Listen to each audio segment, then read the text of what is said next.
going to be like, I can't hear me anyway.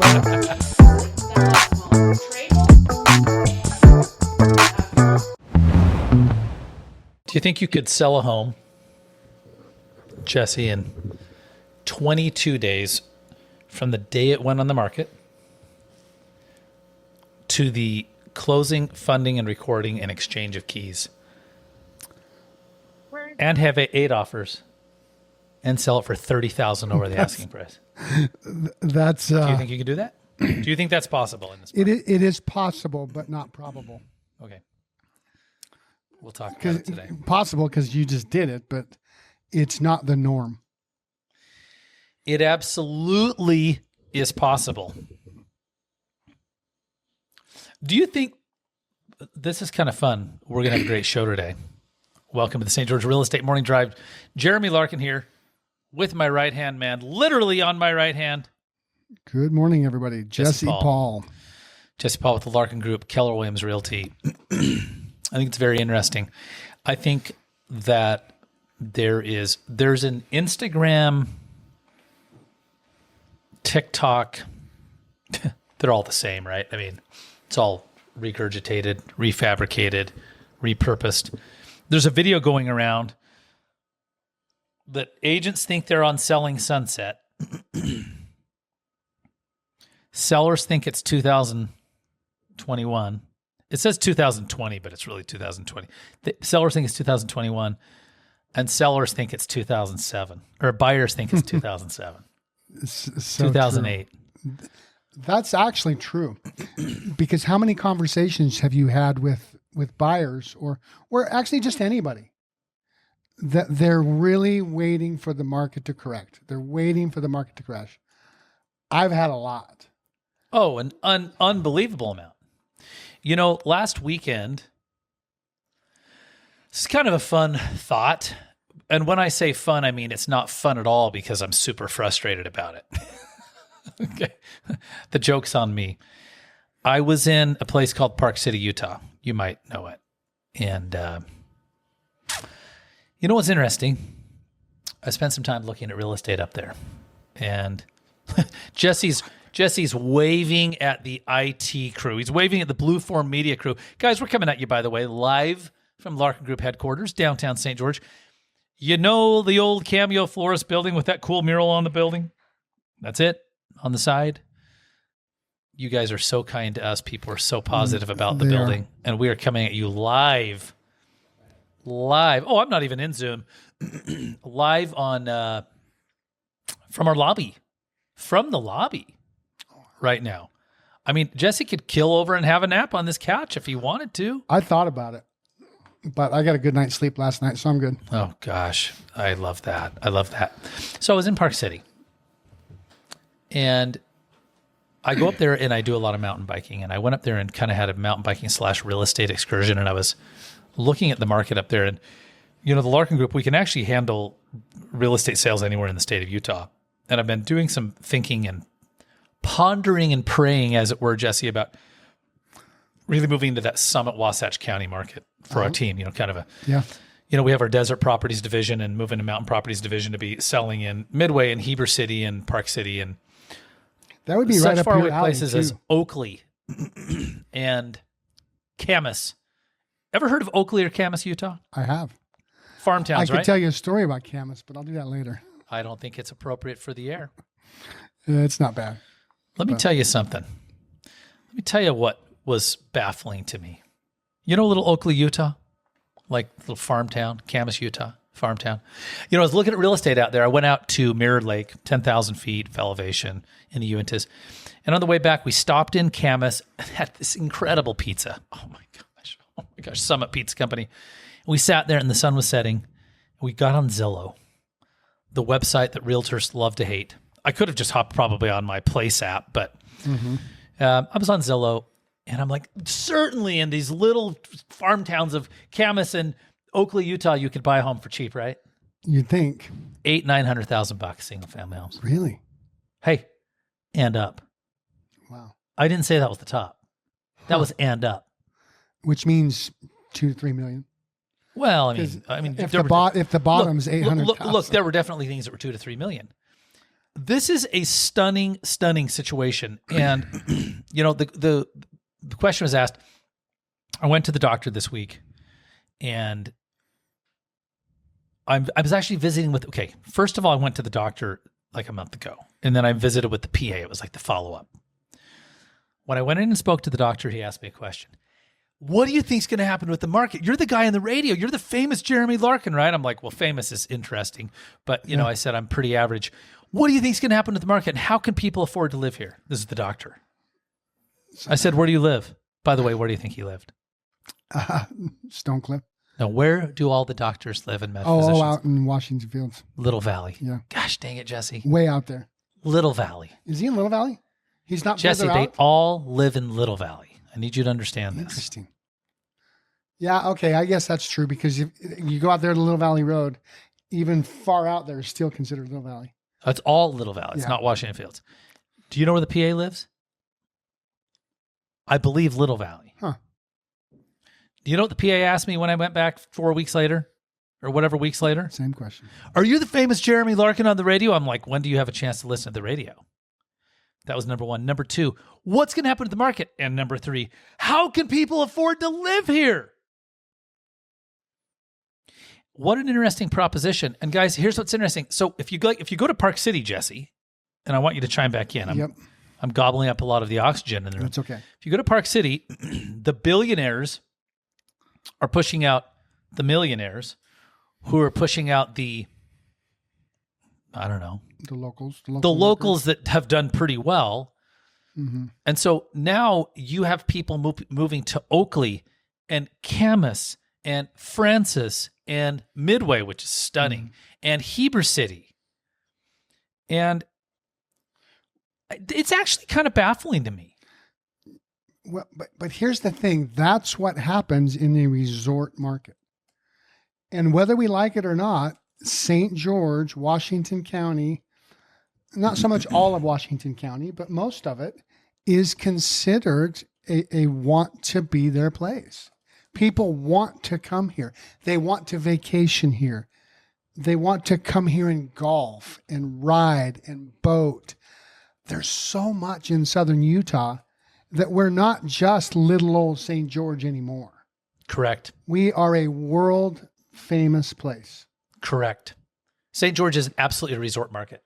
By the way, there is no stopping that. This is wild. Let me share a couple of data points. You guys ready for this? St. George, Utah median home price is around what? Maybe you have it pulled up. I can pull it up real quick. Around $550, I want to say median. Yeah, I bet it's $520. I don't think it's $550. I'll see what the new one says. So I think the median home price in St. George is around $520. Jessica can tell us. Median home price in Oakley, Utah, farm town, $720. Well, average, $720. Park City, $2 million. Right on the money, $522. Love it, dude. Good job. Okay. You guys want to know what the Salt Lake County median home price is? Now, look, this is just like kind of day-to-day data. Median home price, Salt Lake County, $599. Okay. St. George, okay, give us Cedar City, Jesse. Well, I probably have that right here in Google and beat you to it. Yeah. Okay. So, because I want to paint about 100,000 lower. Yeah, because I want to paint a picture. Okay. Median home price, Cedar City, Utah, 406, 400, okay. 390-ish. One says 390, one says 400. St. George, 522. Salt Lake, 599. Oakley, I'm just picking one of these farm towns. It used to be a farm town, 720. Park City, $2 million. You know, it's an interesting situation because St. George, Washington County is a resort town. Yeah. It really is. Now, you know, and people might argue when I said world famous, oh, come on, it's not a Vail. Or here's the problem, though. You can't be on the top, in the top 10 fastest growing communities for 10 years straight and not be a place people know about. Oh, it's a place people know about. We've been in the news 10 years straight as the fastest growing. Yeah. Right. It's a place people know about. And, I was mentioning that I went up and was having some heartache in Park City. And the heartache was mainly that I was looking at townhomes that I could have purchased for $350,000, $400,000 a decade ago that are now $1.4 million. And Jesse, that was hurtful to my soul.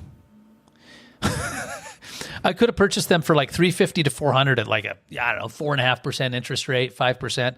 Instead, now they're $1.4 million and the interest rate's 6.75. Wow. Oops.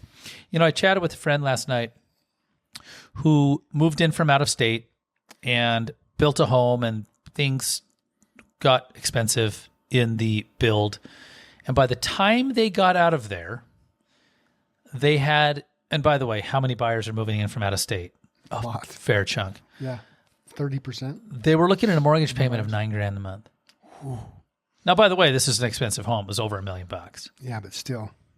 So Jesse, here's what I feel like. I feel like the number one challenge that sellers have has nothing to do with the market. It actually has everything to do with what's going on in their head. And that number one challenge is that 97.38% of sellers, not a real statistic, but probably accurate, believe what about their home? That it's a lot more, it's worth a lot more than it actually is. Always 10%. We actually, and all of us do this. Even real estate professionals do this. Because it's emotional. And I've talked about this for years. It is the only thing that we actually ever own that makes us emotional, because it's where we live. It's where we sleep. It's where we eat. It's where we raise our kids. It's where we fight with our spouses. It's where we do big transitions. Big transitions. We talked about in the last couple of weeks that I went through divorce 6 years ago. Yeah. Very painful. Never what I had planned on. Right. And when I landed in the nest, the nest is the home that was referenced earlier. Mm-hmm. There's a lot of emotion tied to the home. It closes today, 22 days, start to finish, from the day it went on the market. Mm-hmm. 22 days from this. Check this out, Mal. 22 days from the day it went on the market. 8 offers, $30,000 over ask. Yep. So Jesse, you said something interesting. I'm actually going to pat myself on the back real quick. You're the only one I've ever seen not do that. Do you want to know how accurate it's been?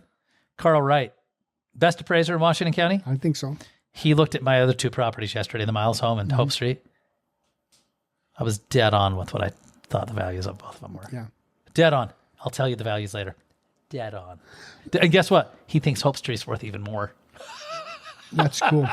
So most professionals. Now listen, was I emotional? Yes. You were, but you weren't about. But I got the value pricing. right. And the rest of the stuff that you did was so.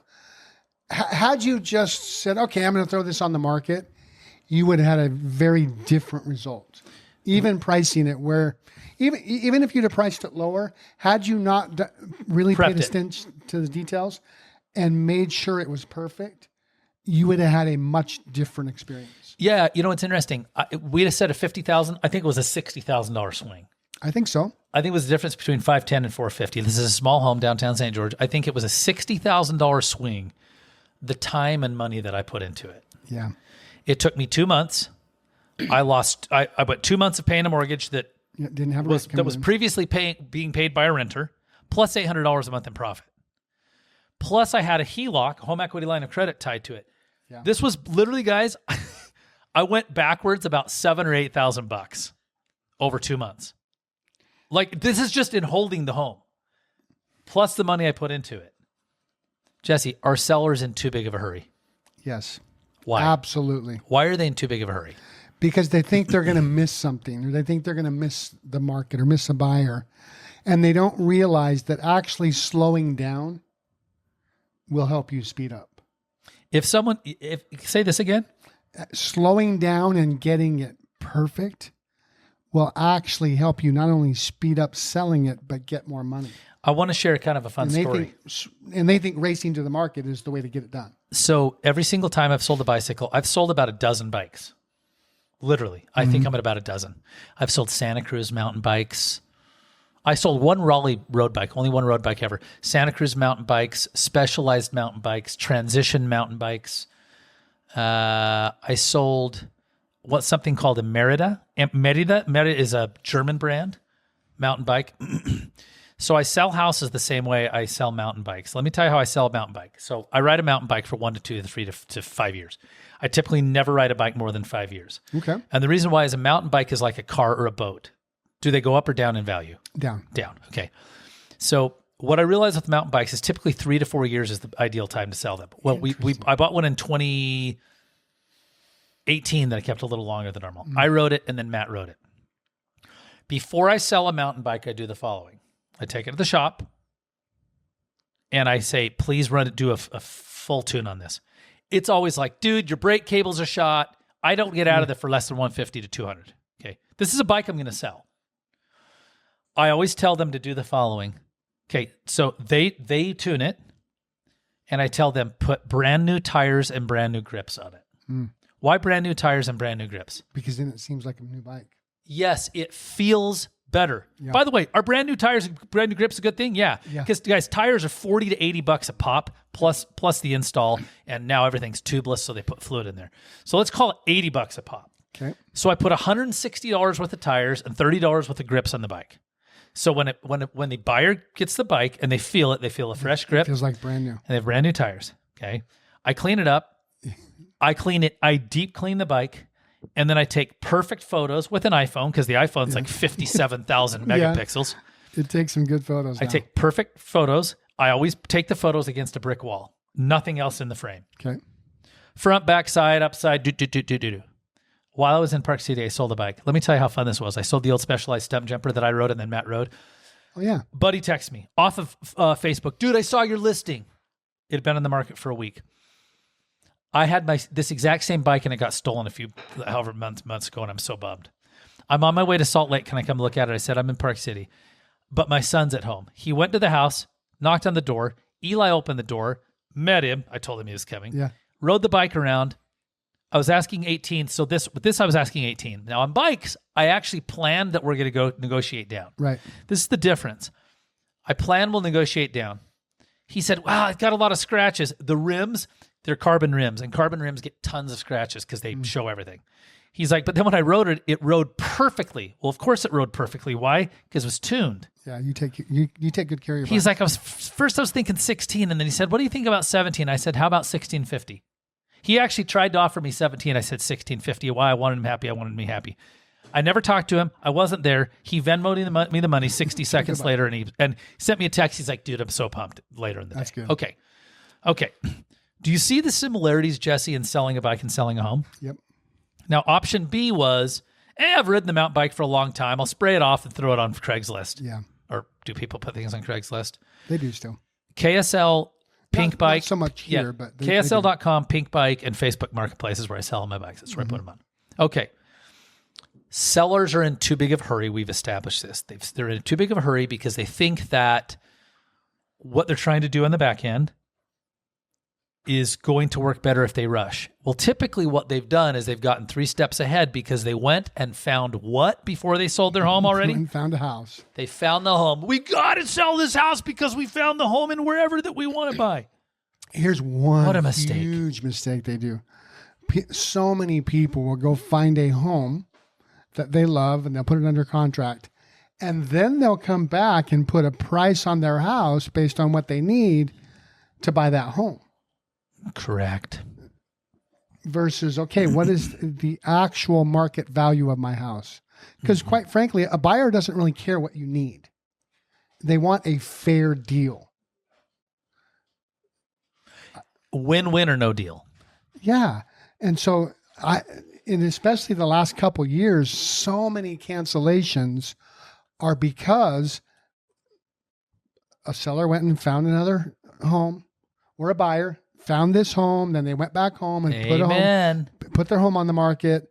A few months later, they can't get it sold. They have to cancel, or they get less than they thought they would, and now they can't afford this house. Ugh. And this conundrum, let me tell you about a stress. If you thought selling your home was stressful, which it is. It is stressful. If you thought moving was stressful, which it is, add in finding the home you want before you even put yours on the market. Now, watch. You have the home located that you want. Now you have to try an offer on it as a contingent buyer, right? You lose all of your negotiating power because you're like, listen, here's our offer. We want to pay you X for your home, except we know we're kind of a crappy buyer because we actually have to sell ours first, and you it's can't not on the market. Yeah, and it's not even on the market, and you can't possibly, as the seller and the agent, and especially in another town, possibly trust that we're going to get a buyer for it fast enough. Yeah. And then you come back to the market. But you have a conflict of interest. Now, here's the conflict of interest.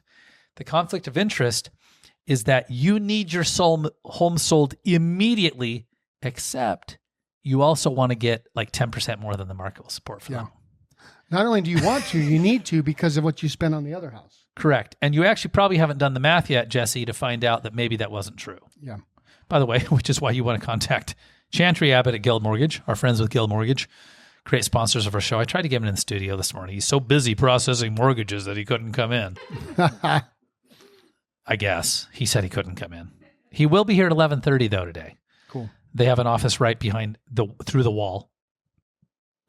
So I just think this is so important for folks to, guys, we've talked about this home I sold for a month. The reason why, Jesse, how many times did I tell you? I can't believe it worked. Yeah. I'm like, I totally did this intentionally, and then I was shocked when it worked. Well, you really weren't. You were hoping it would work, right? Yeah. Because that's really not the market we're in right now. No, it's not the bidding war market. We're not in that kind of a market right now where that is the norm. So it was a gamble for you. Yeah. Just like it is for a regular seller when we're sitting there with them telling them, listen, we need to slow down. We need to do this stuff. We need to do this. We need to do this. It's a gamble for them because they don't really know that it's going to work. And they might have another agent filling them full of all kinds of positive stuff, right? Where they think what we're saying is negative when it's just honest. They might have another agent going, you don't need to worry about any of that stuff. I'll get you your price. Don't you worry about a thing. Correct. And even you weren't sure that this was going to work, but you knew the process worked. You knew the process was true. You knew slowing down and getting the details right would get you the best outcome. You just weren't sure what outcome it was going to be.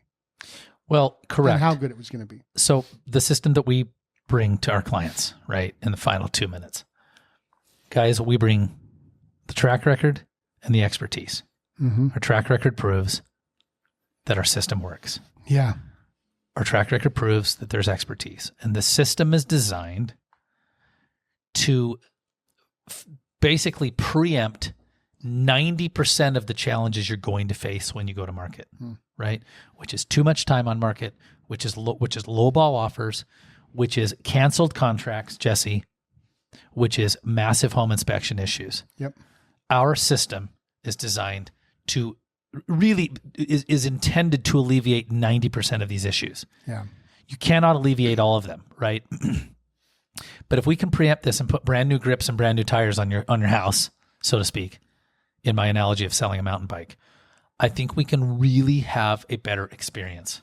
In our final minute, Jesse, how do people reach out to us if they want to have a conversation? Because we want to have a conversation with you if you'd like to. Yeah, you can either Google the Larkin Group.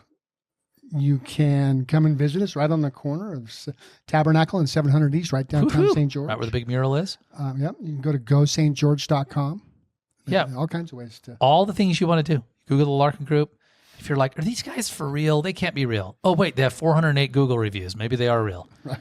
Right? We are. And we've had a lot of fun doing this. Some days it's less fun. Go stgeorge.com or Google the Larkin Group. Thanks for listening. Jeremy Larkin, Jesse Paul, Larkin Group. Thanks for having us. Signing off. All right. Should we transition and stay on Facebook and answer some questions and do some more stuff today, guys? Let's do it. I think we should do it. It has been a beautiful morning. Okay. Blake was talking about hot takes. Check. What's up, guys? Good morning. I have the first hot take. Jesse, your favorite mountain biking trail in southern Utah? My favorite is actually Gem Trail System. Gem. Yep. JEM. JEM trail system, because I can go out there for a week and never really go the same direction twice.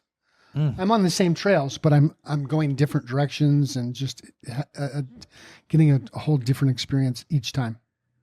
I love that trail, and it's 10 minutes from my house. Ooh, I love that. Yeah, I love that. That's a beautiful hot take. Second to that, I think Paradise Rim. Oh, I love that trail, and I love it because when you get to the top and you overlook Entrada and the Green Valley area, man, it's just beautiful. Stunning.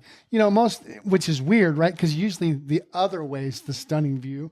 Yes. Pine Valley, but there's just something about that at the top of there where it's just breathtaking. I'm going to tell you what I love about that trail also. So from our office or my home. So from my home, it's funny. I have it down to a science. If I'm feeling efficient and frisky, it's about 52 minutes round trip, Paradise Rim. I actually want to come do that trip with you one day. Yeah, Matt and I rode it on Tuesday, my 17-year-old, and we weren't feeling frisky.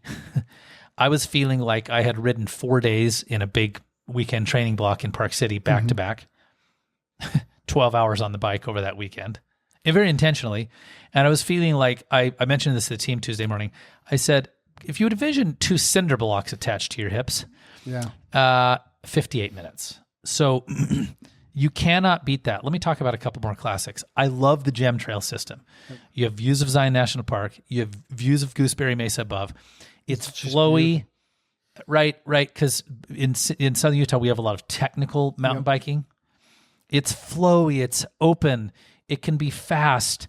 I like that you could do multiple intersecting loops, which, Jesse, that's what I love about riding in Park City is you could just, someone asked me yesterday, they said, well, where would I even ride up there? How do you know where to go? And I said, well, all you do is get on the trail and just wherever the next sign, just take a left or right. It's probably not going to matter. It's all going to take you back to the same place. Right.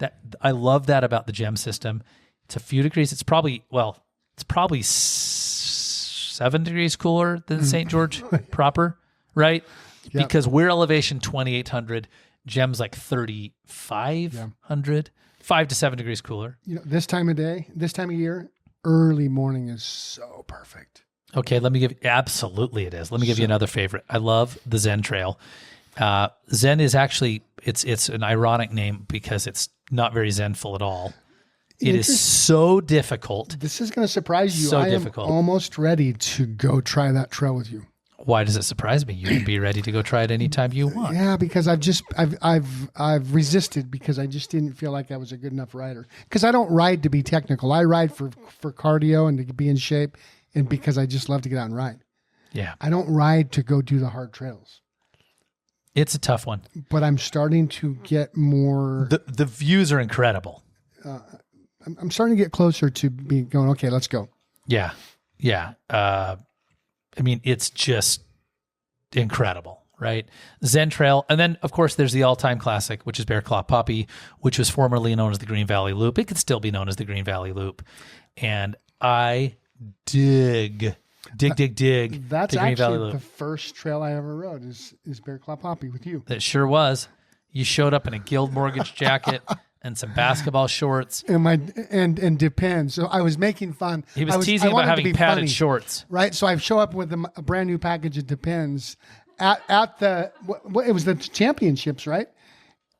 With where I met you, the high school championships. Here I show up and I've got heavy sweats on. I've got a Guild Mortgage jacket and I've got my Depends on under my arm. Just to make Jeremy It's a true laugh. story. It's a true story. It was the weekend of the Utah High School State Mountain Biking Championships, and we went over and I showed him the state championships. It was so incredible, the event. And then we went and we did this ride, and he took one wreck, and he was in all black, and it was out there on this white gypsum dirt, and he was just caked in white powder. Just like, whoops, I think you wrecked, pal. I wrecked going up these steps at 2 miles an hour. I just fell right over. I'm just dumped. Guys, it was very cute. Okay. Listen, so this is kind of fun. All right, I want to talk about something that we talked about this morning. People are talking about some data is coming up about the age of homes and really what we want to call, I don't know if you would call it, the ideal time to make updates and upgrades to a home. I don't know that there is an ideal time, but here's what it says, okay? A growing number of homes are entering their prime remodel years. So here's the data point. Single family homes between 20 and 39 years old. This is fascinating. I guess I'm past my prime of remodel years. Yeah, dude, you're getting what you get with you. So what's happened is between 2023 and 2027, the next 4 years, I mean, we're already 2024. So but the graphic shows us this. Between 2003 and 2027, there will be a massive increase in homes that hit that 20 to 39 years old. Let me give you an example. In 2007, there were 20.3 million homes in that age, 20 to 40 years old. I'm just going to say 20 to 40 years old in 2007. Well, it hadn't changed much in 2022.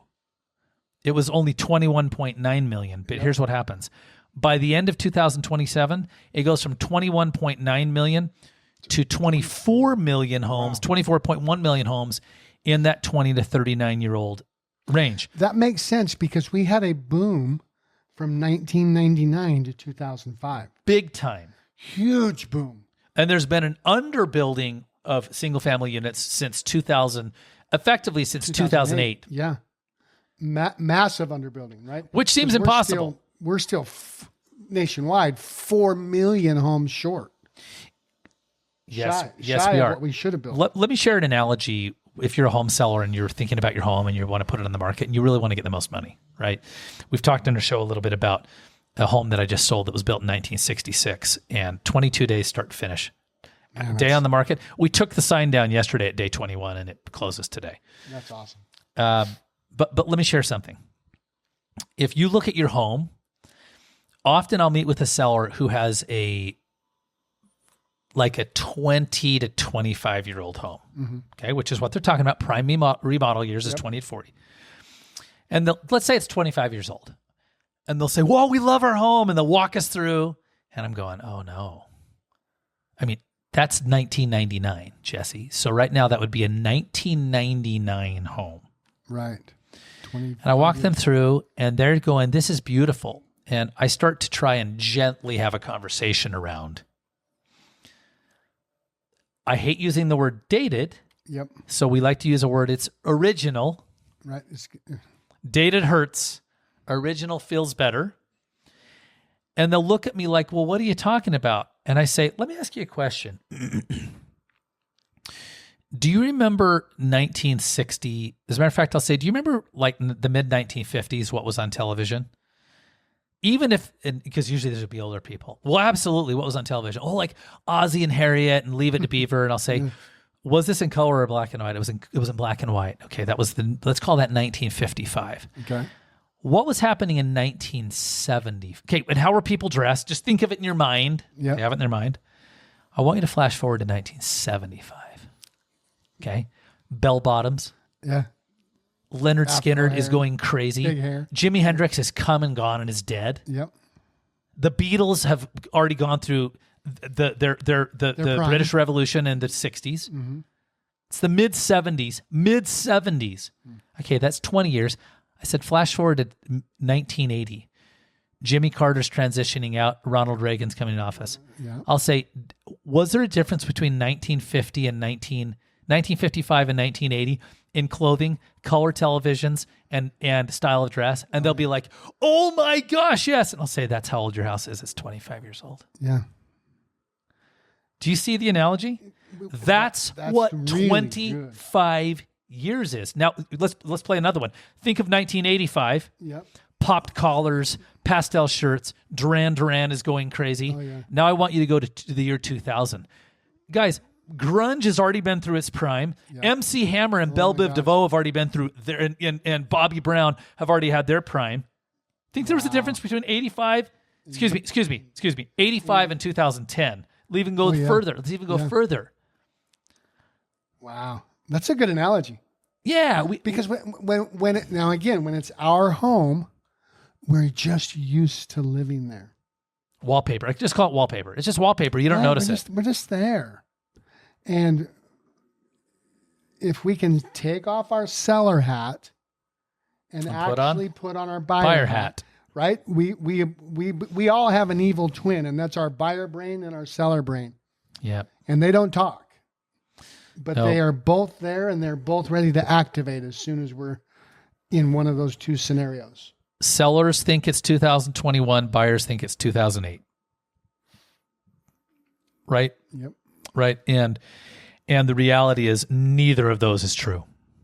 Neither of those is true right now. Yeah. So there you go. I mean, I think that people need to just be thinking about their property in terms of how does a buyer view it? And when you talk about the evil twin, the buyer brain and the seller brain. Yeah. If you can, as a seller, if you can actually step out and look at your home as a judgmental buyer, you will start to see what you couldn't see as an emotional seller. And here's what I want people to do. Please reach out, guys. If you've got a remodel project on your mind and you're saying, is this worth my time and money? Whether you're thinking of selling your home or not, for the heaven's sake. That's what my grandmother used to say, Grandma Montreux. I actually went 2 nights ago with Max across the street, the cemetery, and we walked and then we hung out and checked out she and Grandpa Herman's grave. I never knew Grandpa Herman. He died in 1948. But she would say, for the heaven's sake. So for the heaven's sake, in honor of Montreux Larkin, my grandmother, call us. Let us help you. The home I sold on 200 West by Town Square, was that not the most perfect example, Jesse, of being selective? Yeah. Yes. It actually was. Like, let us help you do the stuff that will really make an impact and not do stuff that will cost you money and you won't get the returns out of. So you actually taught me something during that process. Please tell. Right? You went in and you painted the inside of the house, correct? Yes. Inside and out. But no, I only touched up the inside. You only touched up the inside. Mm-hmm. But one thing you did is I've always been under the impression, don't go in and fully remodel the kitchen because as a home seller, you're not going to get it back. But what you did, you kept the cabinets. We did one thing to the kitchen. You replaced all of the hardware. The handles, the poles, the PULL. And then you replaced the countertops. That's all. Yeah. Well, and it literally looked like a brand new But Jesse, kitchen. I didn't change the countertops in the kitchen. You didn't? Oh, no. Okay. I changed the countertops in the bathrooms because they were old fake marble. So all you did is change the... I literally went in the kitchen. I have all the before and after. My gosh. We changed the handles. This is funny. We went to HomeDepot.com. They were $3 a piece. It's the cheapest black, modern designed hardware, cabinet hardware you can possibly. Maybe they were $2.46 a piece or something. Okay. We called our handyman, Bo Gledhill. He's a great handyman, and he installed all this. It changed the kitchen. Wow, it's okay. See, I thought you replaced the countertops too. We did the same thing to the 2 bathrooms, except for we changed the countertops in the bathrooms. So, I saved myself easily, in a kitchen. Had I changed because here was the dilemma. The dilemma was, do we change the cabinet doors, the faces? Well, even with cheap Home Depot milled cabinet doors, I was several grand. Yeah. Wouldn't have made a darn impact of any kind. Right. Right? I love that. You've changed only the handles. Yeah. So we painted the exterior of the house. And here's what happened when we painted the exterior of the house. I worked with a painter named Jordan Paul. I highly recommend Jordan. If you want his information, I want you to reach out and I'll give you Jordan's information. By the way, if you ever want to text me, this is fun. I'll give you this is great. Well, actually, you know what? I'll give him I'll give him my brevity line. If you want to text me, 435-291, 435-291-5443, 435-291-5443. Text me Jeremy Larkin. I'll give you Jordan's information and you can connect with me that way. Okay. He does a good job. I called Jordan and I said, I want to paint the exterior of this house. And he showed up and it was this sandy 1966 brick. Mm-hmm. And I had people go, you know the emoji that's the face that's like, it's like the ghoul face? You know him, where it's like, you're not going to paint the brick. And people were like, you can't ever go back. Yeah. I said, oh, I'm aware. So this is comedy. But before it looked good, it looked horrible. And I can't wait. We've not released any of this on social media. I'm actually going to release all the video and segments to show it. So these guys show up. We pick a blue out of a swatch. Well, there were 2 different blues of the same, nearly the same name. So I'm out of town a couple of days. They send me some photos. I'm like, that looks kind of weird. So I show back up. I drive into town. I come off of I-15. I come off the boulevard. I go cruising down 200 West, and I pull up. Guys, they have painted my home Dixie High School royal blue. You would have thought I was in Costa Rica. It was horrible. Okay. Like, cool, this is really tropical. I'm like, yeah, dude, this isn't Peru. This isn't the blue we picked. This isn't like, you know what I'm talking about? Yeah. Like Los Cabos. I'm going, oh, no. And I pulled up. I said, hey, Jordan, this looks bad. And he's like, yeah, we're trying to figure out, but it's not fully dry. Let's let it dry. Came back the next morning. We looked at each other. It's bad. So we came back, and his wife came down, who's so smart. And we pulled out a swatch against these almond windows. And we were trying to play a game with almond windows because, guys, white trim is always sharp against any sort of a blue. But we had almond windows. And because we had almond windows, I didn't install the windows. Someone before me did. We weren't going to pay the windows because when you start painting vinyl window frames, it will eventually peel off. We held it up and we found the right blue, and it's Sea Serpent Sherwin-Williams. And they repainted it. And even when they painted it, I was like, oh, I did it. There's no going back. And when we were done, it looks so good. I had people, especially people that are like kind of high taste people, like designer types, go, dude, that is the coolest color we have ever seen. It was. So but we blew it first. So the first time they actually used the correct color, it just looked horrible. Well, we thought, they picked the wrong name of almost an identical name. Okay. But what happened was this also, Jesse. We started looking at it after that and said, look, we can't go there. We have to put more green into it. Okay. Yeah. So we put more green into it. And so these are a couple things that you can do that will make such a massive difference. And by the way, that was $6,000 to do the exterior of the house. It was not cheap. Here's what was cool though, is the color that you ended up with actually matched. It pulled together the rest of the yard. Mm-hmm. Oh, it did and beautifully. The rest of the house. It did beautifully. So it was really awesome. Be careful, guys out there. When you paint your home, if it doesn't feel right, you should definitely like quadruple check it. So I don't know. Those are just some tips. Again, if you're thinking about making some remodels and you're wondering, is this any good? Will this work? Is this a waste of time? Mm-hmm. Is this a proper investment? Please, for heaven's sake, as I said earlier, let us save you the pain and the suffering so that you can get this right. All right. Is this fair? Yep. So, if you've got a home and look, again, not every home needs to be remodeled, but we're in a transitional period. If you go back 24 years, so they said 20 to 39 years old is your primary model years. If you go back 20, let's just go back 20, short end of this. So you're 2004. 2004 was like everybody was putting in Naughty Alder cabinets. We were kind of at the end of the Naughty Alder thing. 2006 to like 10, we'd moved into this dark bronze fixtures, and people were putting in solid wood trim and doors and base. Wasn't that the area of a lot here locally? A lot of Tuscan style homes. Dark. Mm-hmm. People are walking in and they're like, "Can someone flip a light on?" You're like, "They're all on." Yeah, they're all on. All the lights are on. And the hard part about that now is people are looking for the complete opposite. They want open. They want bright. They want as big of an area as possible.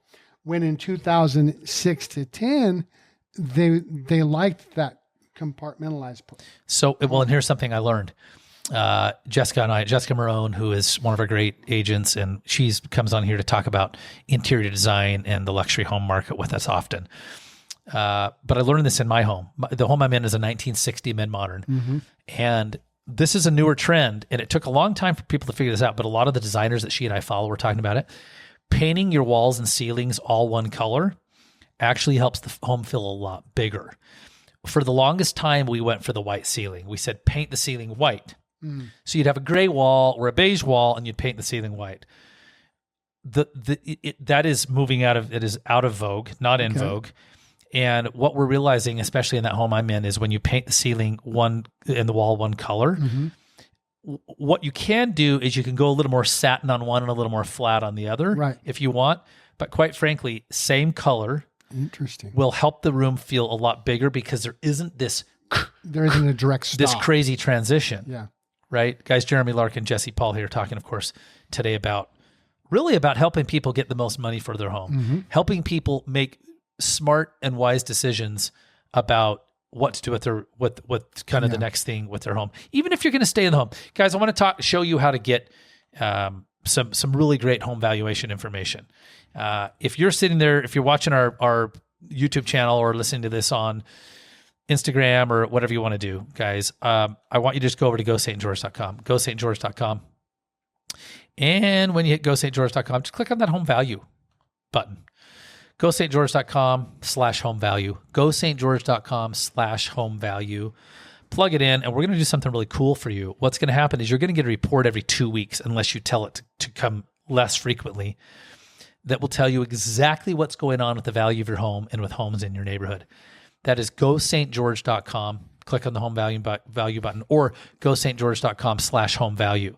Is in the comments as well of the Facebook. Yeah, do that. Okay, so Blake, are you ready for a couple of hot takes before we wrap up today? Or no? I'm always ready for a hot take. Okay, he wanted to ask us some hot takes. Gentlemen, by the way, excellent show today. Thank you. Super good energy and info. Yes. Love it. Yes. You gave a few shout outs. I want to start off with a hot take. Yes. Here's the hot take. Carl Wright, best appraiser in Southern Utah? He's the one that we've had the most and best experience with. So I'm going to call him the best. He's with R1 Appraisal. That's the letter R and the number 1. Very simple. By the way, there are a lot of great appraisers. Morley and McConkie, wonderful reputation. Carl is the guy that I call. Is that fair? That's very fair. Is the guy that Jesse calls? Yep.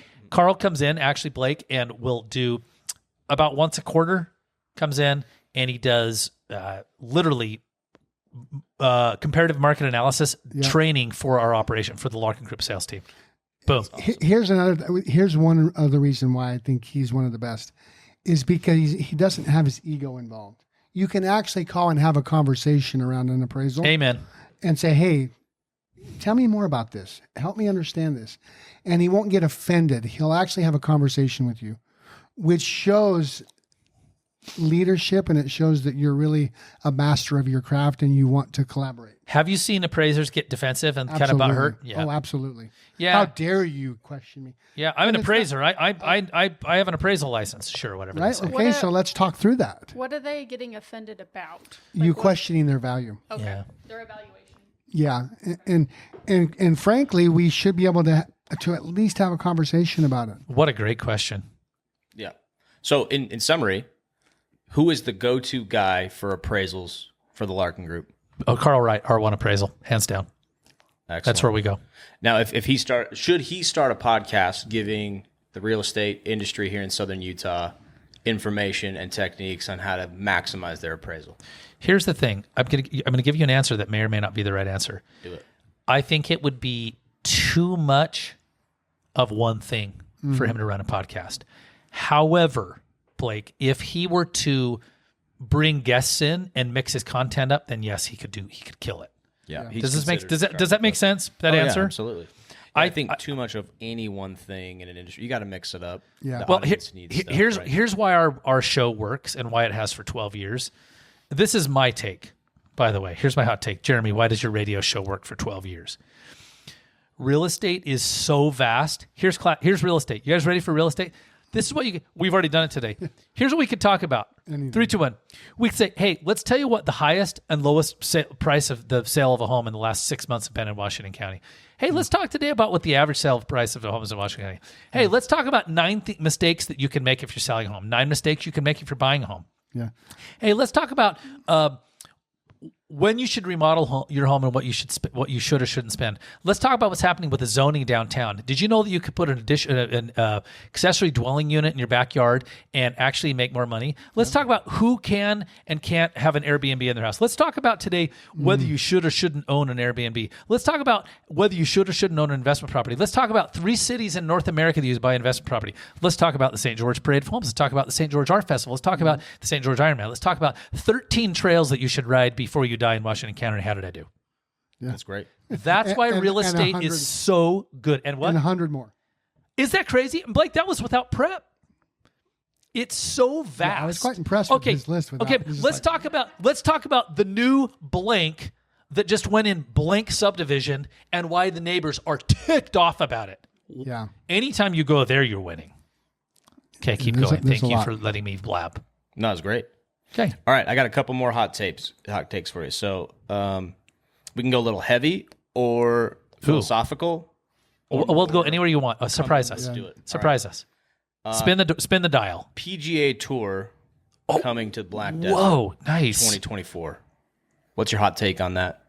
What do you think? What does that mean for real estate? Does it mean anything? I have a strong opinion about this. Yeah. Well, I'm a golfer. So, and I have never golfed. I want Jesse first because he's not a golfer. So I want to tell you that what I really believe about this, that is going to be bring so much more attention to St. George that even if the market was set to go down, I think that one event will bring enough attraction to counteract that a little bit. Correct. Right? Okay, here's my hot because take. Of the money that it brings. I grew up on golf. The community, my first hot take is the community has no clue what this is yet. They heard PGA Tour. Yeah. And they're like, oh, okay. That's number one, is people do not realize what is happening, right? Number two, kind of following up on Jesse, capstoning this is going to change the luxury home market, especially in that corridor. Yep. The influx of money is going to be gigantic. Hot take number 3, truly, I cannot believe they pulled it off. I cannot believe that they pulled off Black Desert and that we're getting the PGA Tour. Guys, it's I literally looked at the FedEx Cup schedule for the rest of the year.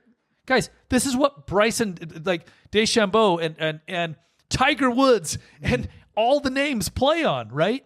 And it's like the Black Desert Open, October, whatever the dates are, mid-October. Yeah. I'm like, I can't believe Ivins, Utah. Where's Ivins, Utah?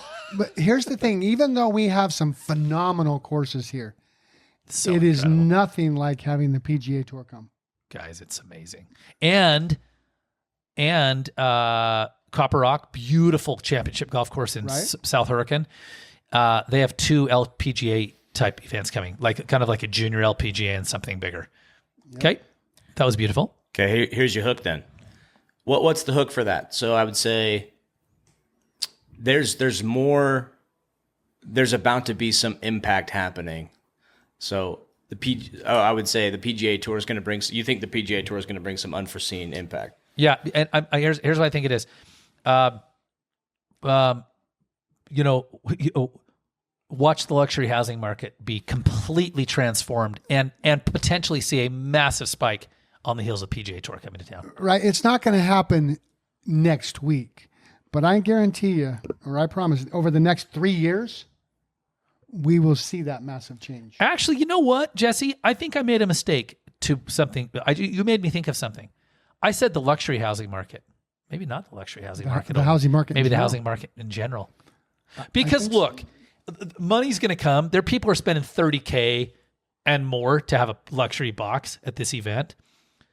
But the reality is the average fan that comes to the Black Desert Open is going to come back and go, can I pick up a $500K 3-bedroom, 2-bath condo or townhome at Desert Color? Right. It's not just the golfers. It's the mass of people that are coming to watch that. Guys, be it's involved. going to be crazy. Okay, what else we got, guys? So the hook on that, if I can have you say this, Jeremy, Yes, I'll say anything you want. massive Just kidding. exposure. The PGA Tour will bring massive exposure to Southern Utah. The PGA Tour will bring massive international and national exposure to Southern Utah. Beautiful. That's Boom. that's a good hot take, boys. I dig that a lot. Dude, there's a lot. Mal There's a had lot another there. thing she wanted to say. What do you think? There's some opinions going around About the PGA. about the PGA Tour. There's residents in the area that are kind of upset about it. It's too much. It's too It's much. too much. We don't want to bring that much. Okay. Yes. First of all, okay, I get that. Of course, I can totally see. You start plugging that traffic into the Snow Canyon Parkway corridor, it's going to be a busy week. Everybody wants to shut the gates once they're here. The problem with that is you can't take an area like St. George and shut the gates. No. You know, what? How? I mean, you could theoretically put a wall in the gorge. Anyway, You keep know. talking. Yeah, what is this, Minas Tirith? What are we doing? No, you could, dude, because the way that we're landlocked, you could put it at all four corners and just keep people out. And listen, if we want to talk about end of times, this could be a cool haven. Okay, anyway, there's a hot take. I want to hear what they have to say after they see their home values skyrocket the next 5 years because the PGA Tour is right down the street. Maybe we'll do a wrap up after the PGA. Right? Tour So is gone. That's a good punchline. Right? I if what we're saying is true, I'm betting they won't say, "Oh, I don't really want that much for my house. I want to go back to where it was before they got here." That's gold. Said nobody. Okay, well, These are great. here's a follow-up hot take to this. It alludes back to what we talked about earlier. Every single homeowner wants their home value to skyrocket. And the second they need to buy a home, they're want like, it to I drop. cannot believe that values went up this Right? much. This is insane. My And evil by the way, twin. and I am that person because I have just bitched and moaned about the Park City Midway Right. Valley, right? I drove around going, I should have bought. This is not right. How can Francis, Utah be 800,000, right? Anyway. It is hilarious if you can actually catch yourself in your buyer brain and seller brain Yeah. and see the difference. Yeah.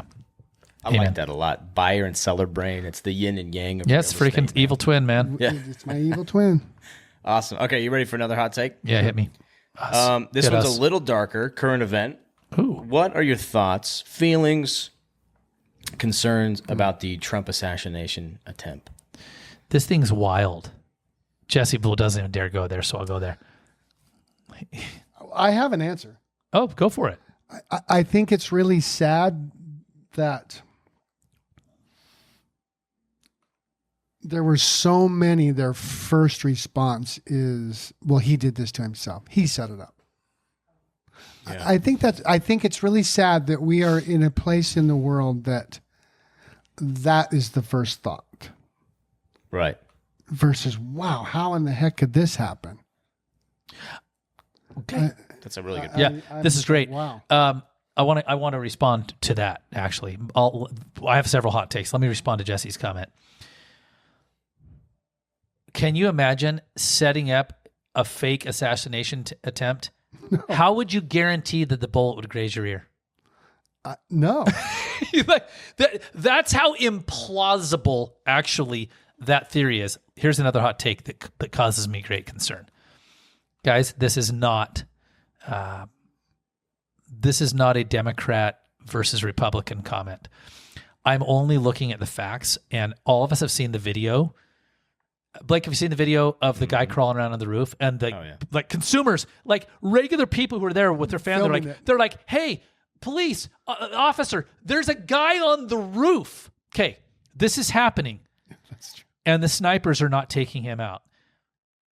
Guys, it begs so many questions.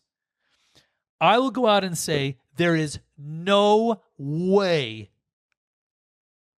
that they did not see that guy well in advance. Something does not add up, and that is not a Republican versus Democrat comment. It does not compute that a random guy in cargo shorts was hanging out on the roof of a building while people who were at the rally are like, there's a guy on the roof crawling around. The snipers are up there. He's in clear view. It doesn't make sense. Do what you want with that. Did I say something? I didn't say anything. I'm It's weird. I'm inviting you to think about that. I love it, dude.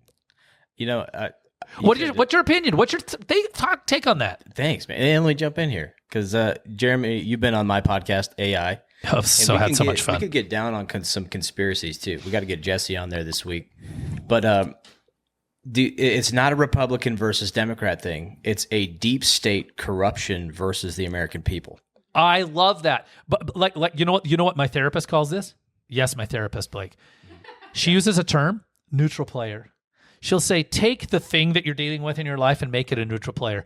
The deep state is the neutral player. Does that make sense? This isn't Republicans or Democrats or independents. Okay, keep going. I love this. There's a lot of enemies on both sides. I hate having an opinion here, but I really believe there's a deep state for both sides. There is. They're the same entity that controls both hands of the puppet. That's why they call it left and right. It's the same puppeteer. Amen. Okay. So here's my theory on it. I think if you step back and look at the incentive, I think Trump has more enemies within the Republican Party, more dangerous enemies within the Republican Party than he does outside. The Democrats, we know they hate him. That's fine. But the ones that smile through your teeth people are acting like and they shake like your hand and take your side, but have plans to conspire against you, those are always the most dangerous enemies, right? And then a wolf in sheep's clothing. So the Republicans, they like their military contractors a lot. There's a lot of lobbying going on. And if Trump's the president, that's not going to get us into 3 or 4 world wars or whatever the hell is going on. I think there's more incentive. This is my statement as the production element of the Larkin Group. I do not reflect the opinions of the Larkin Group. This is Blake with Blue Form Media. Yeah. Blue Form Media. I think the Republican Party has more incentive to take Trump out than anybody else. Yeah. Wow. Yeah. Very, very interesting. I don't think it's as black and white as we'd like it to be. There's all sorts of entities moving in the shadows behind this stuff. I want to transition this hot take. Okay. So Blake asked us, what's our opinion on the assassination attempt? I have one more opinion. Trump just won the election because of that. And by the way, I was saying that in the first 60 minutes when I found out. My buddy, we were in Park City. Jeff Whitehead came to go to dinner with Jen and I. Because we were up there hanging out. So Jeff's one of my close friends, grew up with me in St. George. Drives up from Salt Lake. We go to eat at Grappa. If you guys have not eaten at Grappa in Park City, it's the top of Main Street. It's an Italian restaurant. We're out on the deck at the top of Main Street. Guys, Blake, take this young lady. I know exactly what you're talking about. Yeah, and it's beautiful food, okay? It's excellent. He sits down and says, did you hear breaking news? We're like, no. He said, there was a Trump assassination attempt. I'm like, what? We pull it up. He and I look at each other and we're like, Trump just won the election. It doesn't matter who did this. Here's my second take. Blake is where I'm going. It doesn't matter who set it up. He's going to win the election because of this, unless somebody actually pulls it off between what they attempted to do between now and the end. It made him such the photo, obviously the way it looks, the way it feels. I don't think there's any coming back for the Democrats on this. Now, here's my transition. I'm going to share a hot take. Jack Dorsey, founder of Twitter, this is a tech guy, said this week, he was speaking somewhere and I saw a clip of it. He said, we're in the age and the era of you will have to verify and validate everything on your own. And he said, deep fakes, we talked about the deep state, deep fakes, these videos and photos that look real, right? Where they could literally make it look like I'm Tom Cruise on the couch right now, talking in Tom Cruise demeanor and mannerisms and voice and tone right now. He said the deep fakes and everything that's going on and AI, you will not be able to distinguish what's truth from fiction. You will have to validate everything on your own. Mm-hmm. What's your take on that, you guys? Is that wild? That is wild. It's so true. Like the world is a stage, right? And we're the audience. The people The average person is the audience, right? But they have the means to mass distribute propaganda better than they ever have before. Our attention spans are like goldfish, right? So we just have to be very careful. I thought that was generous. what Keep we talking. consider. Yeah, that's a generous. Yeah, that's a great attention span. Actually, that's Like, above average. Yeah, so that's what we're dealing with, guys. Is like we just have to be so aware, and so I would say be very cautious about even this assassination attempt, because if it happened authentically and it was a real thing, like, because I don't know anymore. Nobody does. But Yeah.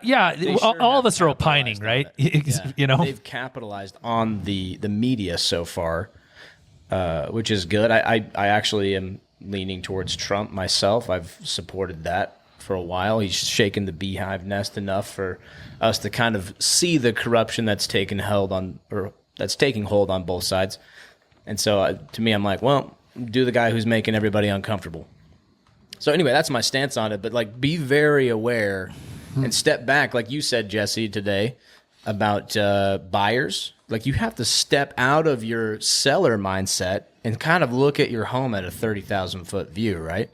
Same thing you should do with politics. If you start feeling a certain emotion, you should probably pump the brakes. In fact, slam on the brakes, back up, go touch some grass. Don't let those emotions sink in too much. Stay as neutral as possible and look at the facts. well, here let me. This is kind of fun, Blake. I want to capstone this, or at least add on to it. So, I talked about therapy, and this has been so interesting. I cannot tell you. I want to transition before we wrap up and talk about being a real estate agent. Okay. I want the next couple of minutes to be for this. Is that cool? Can we wrap Absolutely. with this? Those are Because I great have a hot closing takes. to be at 19 minutes. It's the closing on my own home, my Thank soul. you. Great hot takes, guys. I'm Okay, on mute. thank you, dude. Take it So I talk about therapy, and I cannot tell you how often I speak to realtors, and I'll say, I haven't been to therapy since yesterday or today. Yeah. And they'll look at me and go, really? Not really? Really? Do you hear the tone? The tone is, do I have permission to go get help because life is really hard? Yesterday, I was in therapy and was working with a gal. So I work with an incredible therapist in town. Her name is Lisa McLaughlin. McLaughlin, however you want to say it. I love Lisa. She has been great for me. It's kind of like I Love Lucy. I have plenty of pains and sufferings and things that I manage. And she talked about, Blake said, when we get into that emotional state, buying and selling, and we feel those high emotions, we have to step back. We talked about the science of it. You move into your amygdala. Yep. And it's your monkey brain or your lizard brain. It's your reactive brain. It's primitive. It's survival based. Yeah, we do not make good decisions there. We do not make good decisions. Yeah. Real estate. So that's number one. Number two, Jeremy Larkin goes to therapy. Number three, real estate. I was at dinner last night with my good friend Ryan Seacrest, not Seacrest, and we talked about real estate. Yeah, and that's great. You guys know Ryan, don't you? He's been in the studio. Yeah. So did you guys know he's one of my best friends? Best friends, like brothers. Really good. Yeah, dude. very close friends. So we became close when we were 18 years old at Dixie College, as they used to say it. Is when I'm dialing lead generating, when I hear that accent, I'll say old St. George person on a voicemail or whatever. Uh-huh. So Ryan and I got together last night and had a heart-to-heart catch-up and a couple of shout-outs. We ate at the Pig's Ear, which is a place in Hurricane. It's in a freaking strip mall. Ryan and I call it top 5 restaurants in Southern Utah, hands down. Top 5 in Southern Utah. That's cool. So we, I said, what do realtors need to hear? If you're a real estate agent right now, what do you need to hear? And this is now on our Complete Realtor Instagram. I shared this. And we concluded that you need to hear one thing and you need to have another, find another. What real estate agents, realtors need to hear right now is that the things you're trying to do to avoid the work, which this is actually comedic because we're on a podcast. I'm going to start a podcast. I'm going to build an Instagram following. I'm going to build a YouTube following. As cool as they all are, they will not work in the near term for you to build your business. They will be supplemental. We've been on the radio for 12 years. So Blake and Mal, our transition to podcast was just Just recently. This was just us changing the platform. Yeah. That's all this was. 12 guys, adding to the platform. guys, 12 years, 650 live radio programs. Yeah. So when you're like, oh, the Larkin Group did a podcast, we can too. By the way, we're not trying to steer people away from hiring Blueform. This is for realtors. You are trying to avoid the hard work. You will have to make phone calls, send text messages, lead generate, lead follow-up. By the way, Ryan and I talked about it. 3 hours per day, time blocked in some sort of lead generation, lead follow-up, or you will go bankrupt in this market.